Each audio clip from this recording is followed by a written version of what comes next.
Hola, buenos días. Bienvenidos a esta sesión. Hoy día vamos a trabajar un tema de la mayor importancia y tiene que ver con la argumentación concebida como debate racional. Entre nosotros muchas veces no está presente este concepto, sino que, como comentábamos en otra sesión, entendemos que la argumentación en términos de discusión muchas veces supone un modelo más bien de tipo combativo, un modelo según el cual la idea es atacar y dejar sin mayores elementos o herramientas o defensas al contrincante para derrocarlo, si vale la expresión, usando una metáfora del mundo del box, por knockout. Sin embargo, pocas veces se puede ganar en realidad por knockout un oponente. Creo que la manera más inteligente de enfrentar un debate es desde el punto de vista de su racionalidad. Esto es, tomando los elementos fuertes de nuestra posición, o lo que en materia de litigación oral llamamos nuestra teoría del caso, por un lado, y por otro, tomando en serio los argumentos o las objeciones que presenta la parte contraria.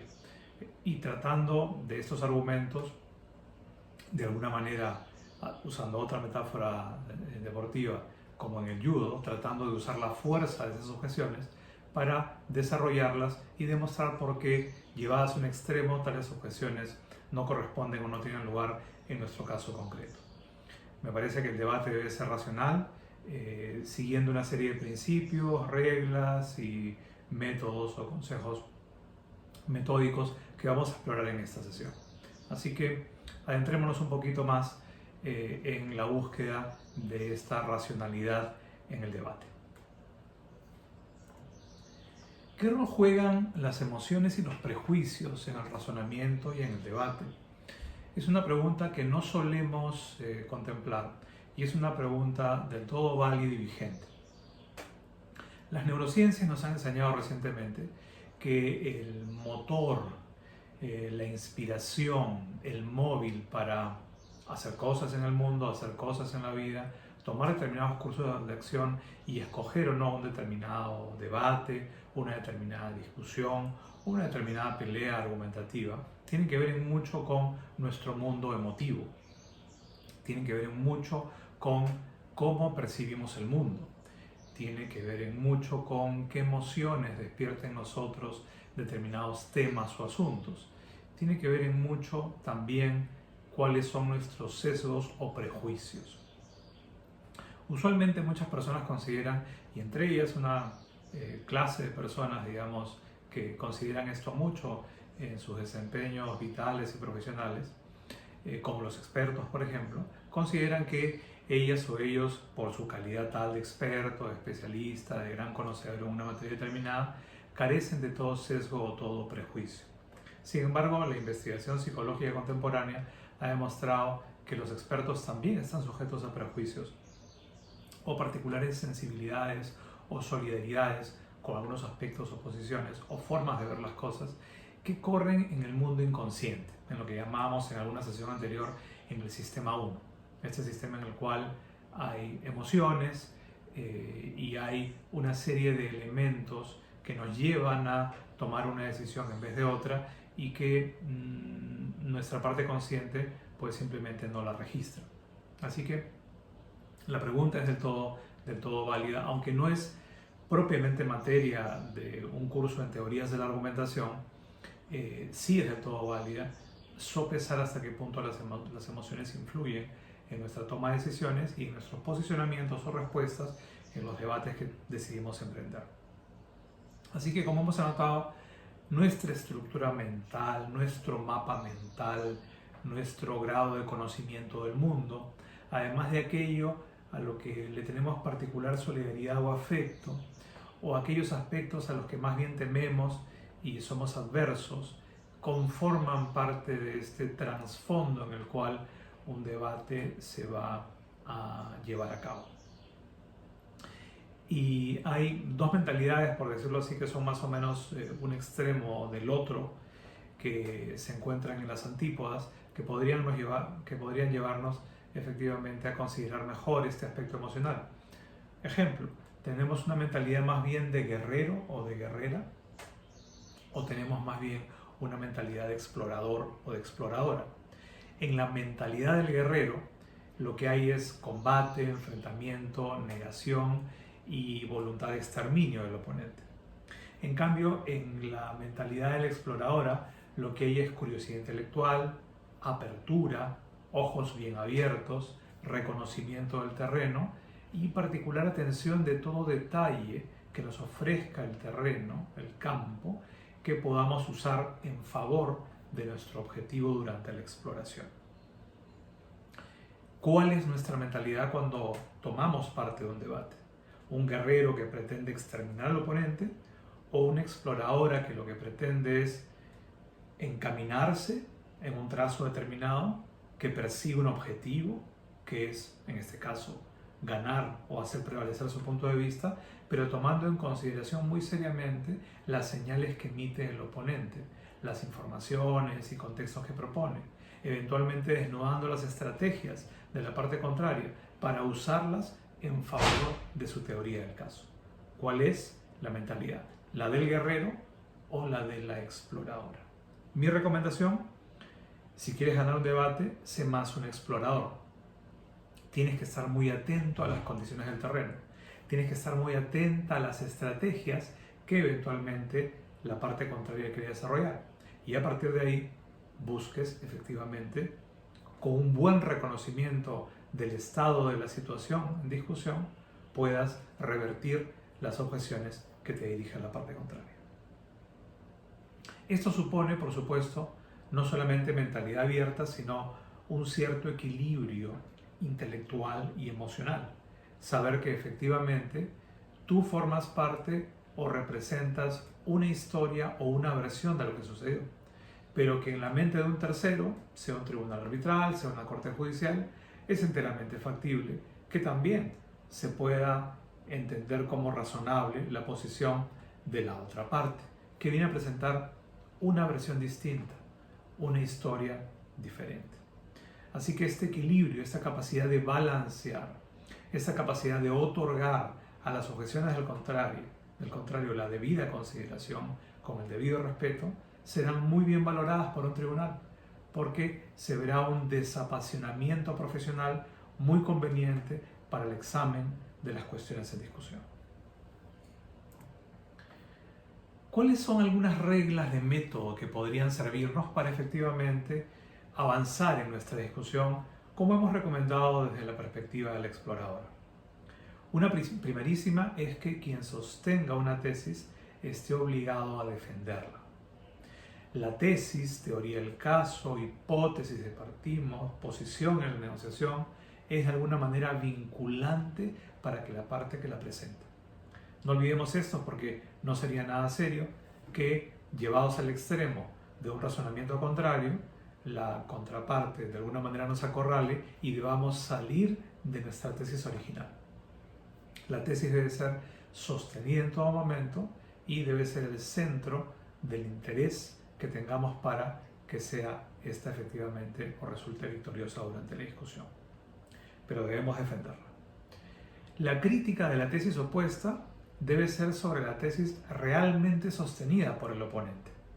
Muchas veces, para tratar de ganar y avanzar y anotarnos puntos, digamos, en el score del debate, lo que hacemos es de alguna manera ridiculizar, minimizar o caricaturizar la posición del oponente.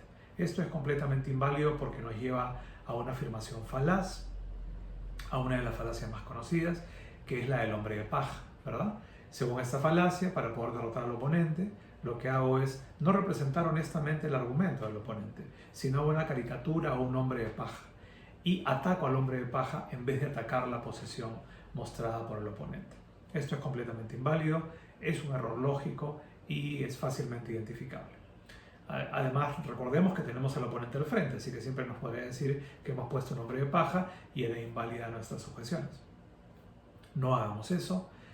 Seamos honestos intelectualmente con la posición contraria y discutamos la posición contraria. No construyamos un hombre de paja.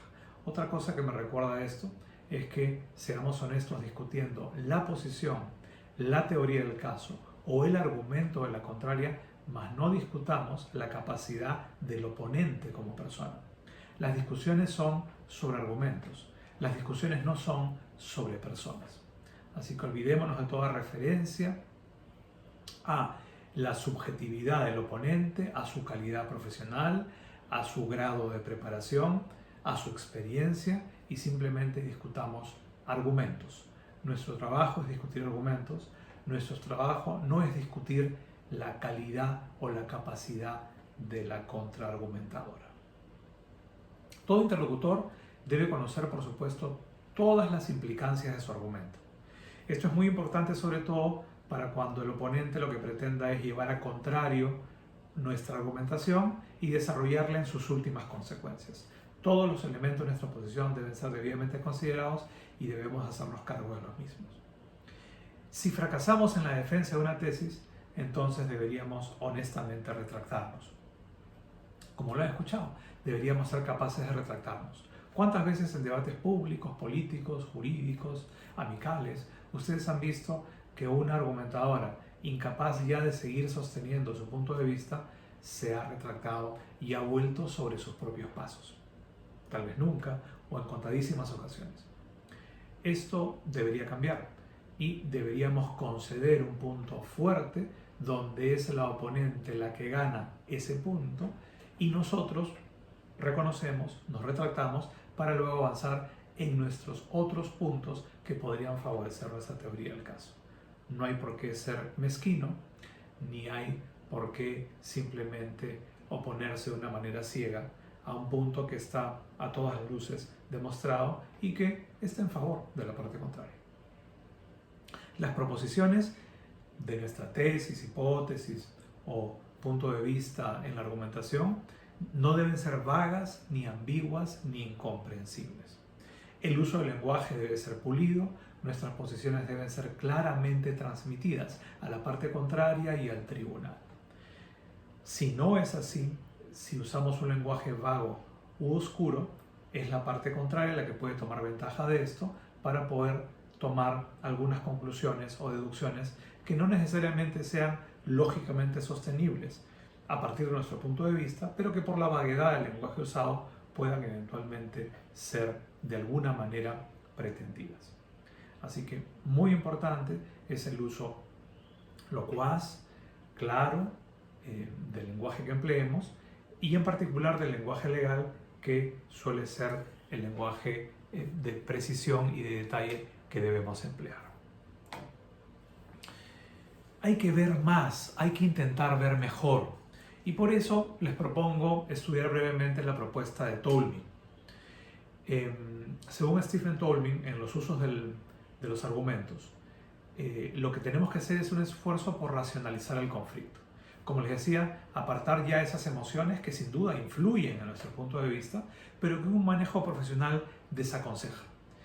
Lo que debemos hacer es poner los puntos sobre las IES, racionalizar la discusión, trabajar sobre los argumentos y de alguna manera intentar desubjetivizar la controversia para que racional y razonablemente un tercero pueda finalmente tomar una decisión de fondo. Para ello hay un punto de partida, que es nuestra pretensión o nuestra tesis, lo que Stephen Tolmin llamaría en inglés el claim, ¿verdad? Esto es el reclamo, la demanda, la tesis, nuestra pretensión. En el lenguaje procesal contemporáneo, a el reclamo o la demanda le llamaríamos la pretensión.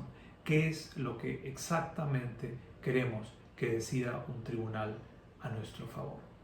Esa pretensión tiene dos partes. Un supuesto de hecho que reclamamos ha operado en el mundo y una consecuencia jurídica en el razonamiento legal, que es aquel estatus que el ordenamiento legal reconoce cuando se presenta un hecho de la naturaleza que venimos reclamando. Esa es la estructura lógica de la pretensión o del claim en el lenguaje de Tolmin. Presentada la pretensión, nos habla de dos o tres elementos más Tolmin en su modelo argumentativo. Uno es ofrecer respaldo y ofrecer garantía. Esto es ofrecer razones materiales que hagan correcto el reclamo que estamos formulando. Es lo que llamaríamos una justificación externa de aquella premisa que estamos reclamando. una combinación de la materialidad de la premisa de hecho y al mismo tiempo cómo ese hecho ocurrido en el mundo de alguna manera reclama una consecuencia legal organizada o ya estructurada previamente en el sistema normativo en el que nos estemos moviendo. Esos respaldos o esas garantías son fundamentales para ser creíble, para ser verosímil y para hacer razonable el reclamo que introducimos. Y otro elemento fundamental en el modelo de Tolmin son las objeciones de la parte contraria. En este modelo de debate racional estamos argumentando siempre frente a otro. Le estamos reclamando a otro que nos satisfaga un derecho o cumpla con indemnizarnos ante una conducta, por ejemplo, negligente. Esas objeciones, lo que Tolmin llamará rebuttals en inglés, son elementos que deben ser tomados en consideración por el proponente, por la argumentadora en posición original, para poder contestar esas eventuales rebuttals u objeciones.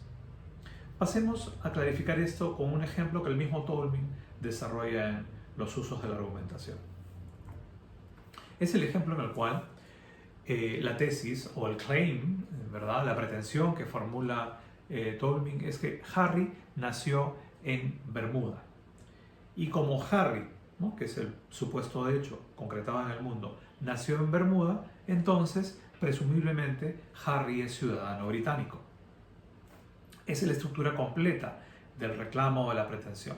Primero una afirmación de hecho, Harry nació en Bermuda, y luego una consecuencia ordenada en el sistema legal, entonces Harry es ciudadano británico.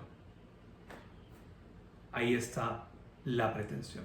Pero necesitamos para respaldarla respaldos y garantías. ¿Cuál podría ser un eventual respaldo? ¿Por qué Harry es ciudadano británico si ha nacido en Bermuda, en otro espacio geográfico distinto de la Gran Bretaña? Porque las personas nacidas en Bermuda generalmente son súbditos de la corona británica. Este es un respaldo frente que conecta la afirmación Harry nació en Bermuda, entonces es británico, porque quienes nacen en Bermuda son súbditos de la corona. Y a este respaldo se le puede sumar una garantía que fortalezca la argumentación, citando la fuente legal que efectivamente demuestra la corrección del respaldo ofrecido.